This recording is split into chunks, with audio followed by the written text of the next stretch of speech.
Chris Waddle. Oh, you're kidding me. September. Kyle Lafferty. Are you joking me? Is that right? I know, it's not right. Anybody else? Leash, was it? Like, that is one of the most stupid questions. Darius Vassell? Seriously, you all need to just stay quiet. This is getting really annoying doing this quiz. What is going on here?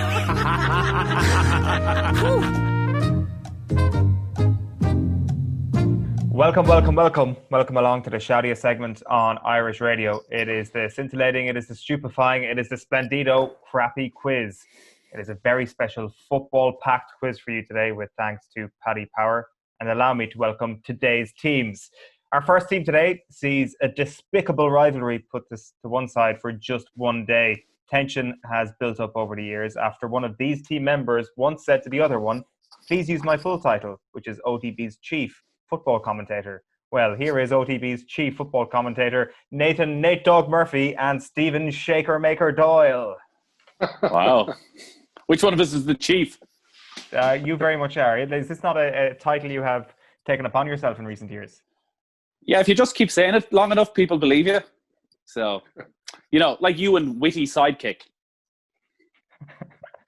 Thank you. That's actually very nice thing to say about me. I am looking forward to like the Thursday Night Football's introduction. It's like chief football commentator with senior football pundit John Giles. So this is the sort of dream team that we live for on a Thursday night. So Nathan and Steve-O, you are team one. Our second team today sees a link up of two genuine sports boffins. If they clashed heads, all you would see is an explosion of information about the All-Ireland Hurling Championship in the 90s, a list of all the golf major winners in history, and Carlos Alberto's goal against Italy on loop. Give it up for John Bookie Basher Duggan and Will King of the Midlands O'Callaghan. Be a lot of blood as well if we smashed heads in such a way. Yeah, it'd be pretty disgusting. Our final team today consists of two proper, genuine, salt-of-the-earth Irish football men. They are such genuine Irish football men that they have matching tattoos of a list of all of Jack Byrne's appearances for the Ireland team. Some say they are such genuine Irish football men that they are the only people that John Giles actually truly likes. Give it up for Dan Giovagnoli is better than Trapattoni McDonnell and Phil the Power Egan. God, I don't think Giles really rates us, does he? I mean, Speak for yourself. Nice to think that might be true. Well, I've often seen Phil sitting on Johnny Giles' knee in the green room before he goes on air, having a little chat. Jesus. It's live. Tell me a story, Johnny. Wow. It's funny you bring up the Masters and naming all the Masters winners. I think myself and Steve-O have been in a quiz once before. Remind me if you were there, Steve-O, alongside Dave McIntyre in Cardiff after a 0-0 friendly draw in about 2013. Was it Gareth Bale had just signed for Real Madrid and he was there sitting on the bench? And Dave McIntyre, so we were going for a nice relaxing drink in the middle of Cardiff on a cold Tuesday night at about 11:30. We could chat about the match, we could chat about anything in life. And Dave decided to test us to who could go through the Masters winners from present day as far back as you possibly could. Steve-O, I kid you not, got up and walked away. I try and do that now. It's not a good idea then. I wish I had as well. That is how you do it.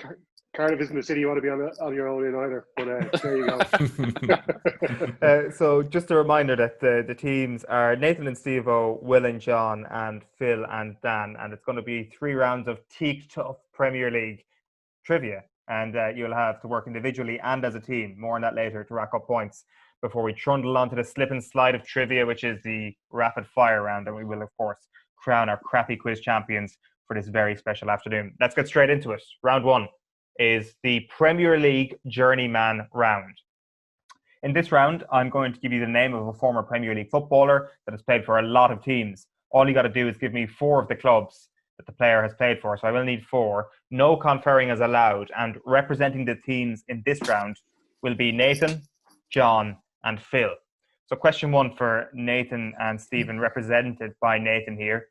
Can you name 4 Premier League clubs that Tal Ben Haim has played for? Chelsea. Correct. Portsmouth. Correct.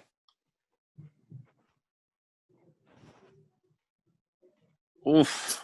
Bolton. Correct. One more. like he does seem like the type of player who would have ended up at Sunderland at some stage during his career. I feel he went from Chelsea to. Didn't go to Liverpool at some stage, did he? I feel like there was a surprising loan move to like Liverpool or City. Oh, Tal Ben-Aim, Bolton, Portsmouth, Chelsea, Castle. Tick-tock, tick-tock. Sunderland. Correct. Boom. 1 point. Get in. Wow. He played for 6 Premier League clubs: Bolton, Chelsea, Manchester City, Sunderland, Portsmouth, City. and West Ham. Okay. Right, question 1 for John and Will. Nathan and Steve-O are off the mark. John, you are answering this question. Can you name 4 Premier League clubs that Wayne Routledge has played for? Crystal Palace, Correct. Newcastle, Correct. Swansea, Correct. One more. Tottenham. Cool, calm, composed. 1 point. John Work, Duggan. Jetty. Easy work. The other clubs were Portsmouth, Fulham, and Aston Villa. So it's 1 apiece so far. Phil and Dan. Phil Egan, you're answering the question here. Can you name 4 Premier League clubs that, and this is the classic, that Marcus Bent played for? Everton, Correct. Charlton, Correct. Ipswich, Correct. Leicester, Correct. Good answer.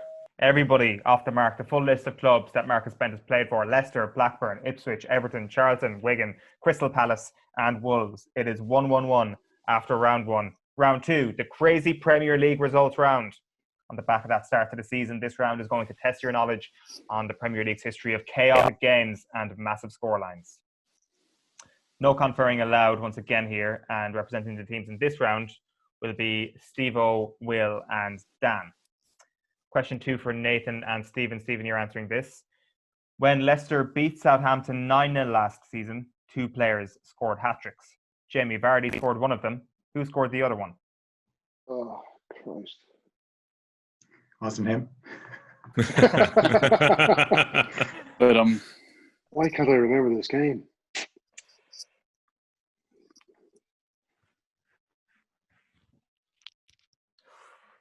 Like, I've just had an absolute brain fart here. You're hat-trick for that game. Chief football commentator Nathan Murphy looking on disappointed. Put me in, he's thinking. Put me in. Come on, Steve. Just think. Leicester. Think. I actually can't even think of the Leicester team at the moment. And I actually commentated on their first game of the season this season. It's West Brom. Crikey. I have Harvey Barnes in my head, but I know it's not Harvey Barnes. Oh, Christ.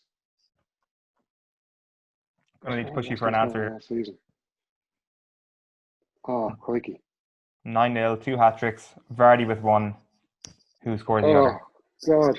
Why can I think of this? You're going to kick yourself. No, I can't think of it. Sorry. Are you passing on it?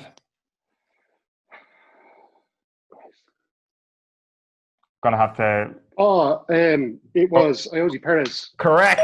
He got there eventually. get in. He rooted around and plucked it from the arse pocket. Talking about Fergie time there. Huh? Go on, Steve. An egg timer or something here we can introduce. Thought it was going to be dark by the time he got it. I'm certainly no egghead anyway. God, my God. Iosi Perez, great answer. That's a dig at me, Steve. No, it was myself. Question my 2 God. That was awful. for John and Will, and answering this question is Will. Manchester United have been involved in 2 Premier League games that have seen 10 goals scored. One of the opponents was Arsenal in that 8-2 win. Who was the other team? Yeah, they beat Ipswich 9-0.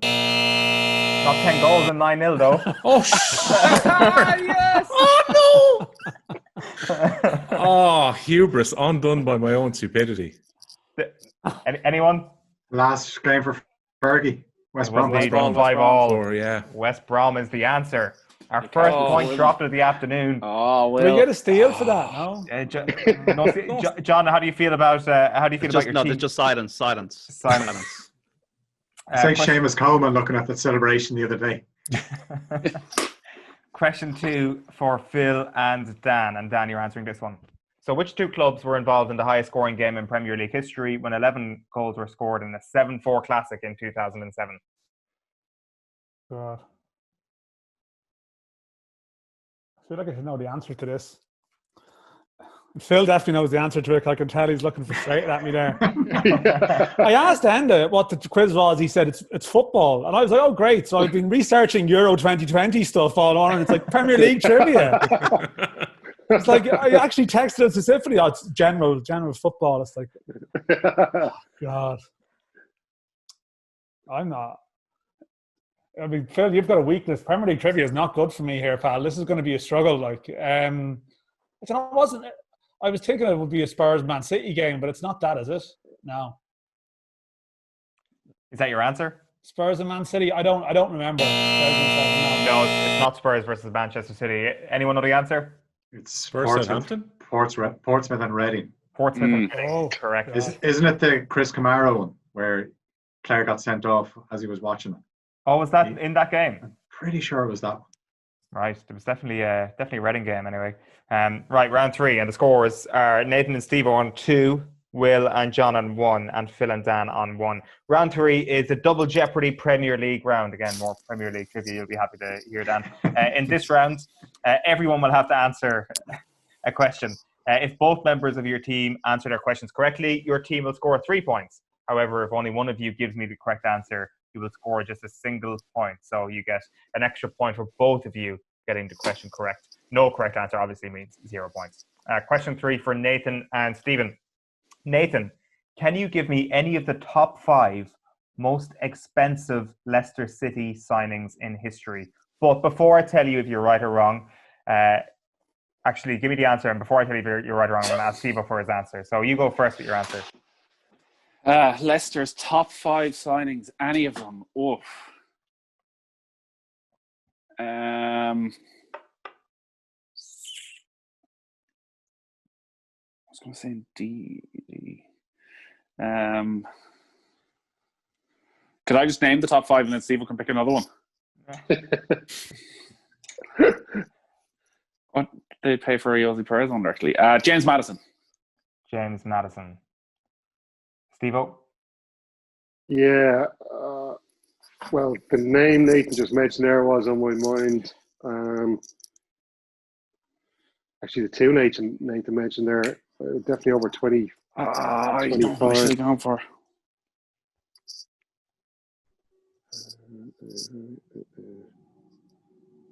Oh, how about they only signed Castagna, but I'm not sure if he's top 5. Going to need to push you here, Steve-O. I've got to go for Tielemans. Tielemans. I can tell you scored 1 point. Tielemans, their most expensive ever signing. James Maddison, their 7th most expensive signing. The rest of the Wesley Fofana, I should have Wesley gone for. Fofana, their 2nd most expensive signing. Jose Perez was their 3rd most. Islam Slimani was their 4th most expensive signing. And Kelechi Iheanacho in 5th. Question 3 for John and Will. So 1 point there for you, Nathan and Steve-O. Phil, can you give me... sorry, not Phil. John, if you want to start here. Can you give me any of the top 5 most expensive Wolves signings in history? Are you making this up as you go along? No, I just have my names wrong on my script here. This is for John and Will. So, John, you go first. Nathan's had enough.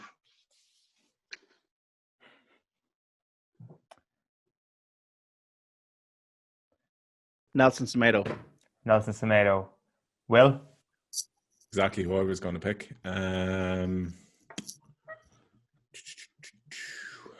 Okay. Raul Jimenez. Raul Jimenez. He scored 3 points, lads. Fair play. Raul Jimenez, their 2nd most expensive signing. Nelson Semedo, their 3rd most expensive signing. That kid you were trying to think of is their record signing. He is Fabio Silva, and the rest of the top 5 is Patrick Catrone and Johnny.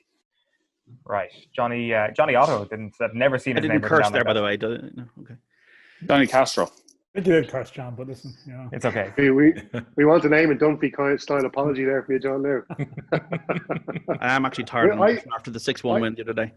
I would have docked a point off Will there for butchering the Jimenez Spanish pronunciation. There, it was terrible. Yeah. The Z, not a TH sound. Yeah, it was pretty bad though. I would have. You basically insulted the Spanish speaking. Half of Mexico. The entire Hispanic people. This is commentator banter now, is it? Oh, commentator. I was just going to make that point. Commentator banter is my favorite type of The banter. sharp end of it here, I tell you. Yeah, God. They know their J sounds from their H sounds. Yeah. Question 3 for Phil and Dan. Phil, can you name me any of the top 5 most expensive Everton signings in history? I'm going to say Gylfi Sigurdsson. Gylfi Sigurdsson. Dan? Gylfi Sigurdsson. Oh.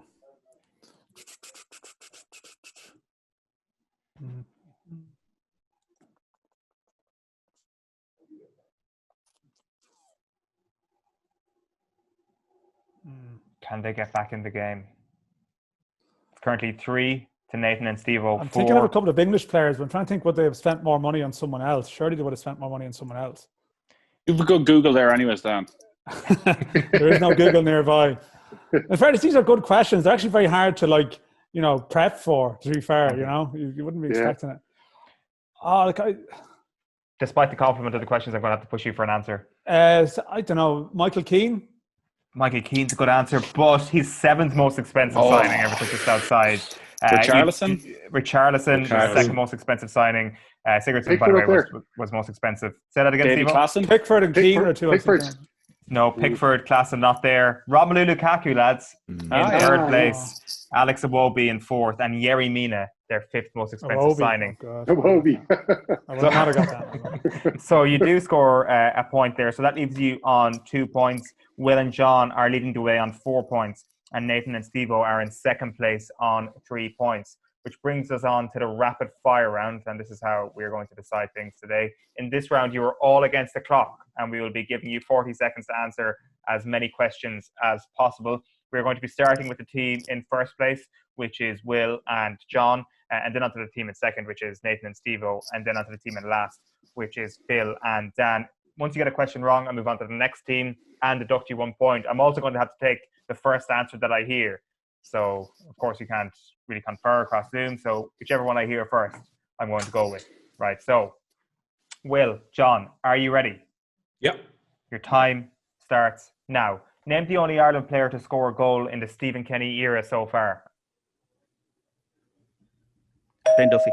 Correct. Theo Walcott signed for which Premier League club this week? Southampton. Correct. Against whom did Ireland play their last game at a major tournament?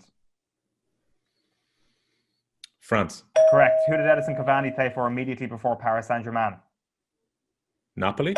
Correct. Arsenal, Molde, and which other team are in Dundalk's Europa League group? Rapid Vienna. Correct. Josh Cullen signed for which club this week? Anderlecht. Correct. Denise O'Sullivan is on loan at which English club? Brighton and Hove Albion. Correct. Who won the Golden Boot in the 2018 World Cup? Too long. Harry Kane. Name the Norwich City manager, Nathan and Steve. Ayo Farke. Correct. Name who did Everton sign Alan from? Napoli. Correct. Name the Celtic defender who broke lockdown restrictions in August, flying to Spain without telling the club. No, volleyball goalie. Who lost the 2002 World Cup? Phil and Dan. Germany. Correct. And that is time up. That's literally, well, brought on for the last few seconds of the game there we were. Incredible display from Will and John, bringing home the bread. You finished on a score of 4, 5, 6, 7, 8, 9, 10 points. 10 points against Nathan and Steve-O's 4 and Phil and Dan's 3. So it is a comfortable win for Will and John. That is it. You'll be happy to know. Yeah. Listen, Dan, I was equally as surprised in the last quiz that we did. The format is absolutely brutal. It's so shoddy. It's so the questions are so poorly put together. I have to say again this week. It's just I'm absolutely raging. I'm fuming. I'm angry. It's unbelievable. It's like Premier League trivia out of left field, and we get to the rapid fire round. It's like what happened in the last week. Do you remember what happened in the last week? With our two news gurus. It's like kind of sussed that the last time as well. Duggan would know this. It's like the draw in horse racing. It's like he's got the inside draw up the this rail. Is Chester and off the ball. You cannot lose. You cannot lose. Otherwise, it would all be for nothing the first 3 rounds. And if you get that inside lane, then you got a good chance of winning. Lads, thanks a million. That has been it. That has been a very special crappy quiz in association with Paddy Power. Congratulations once again to the 2 sports boffins, Will O'Callaghan and John Duggan.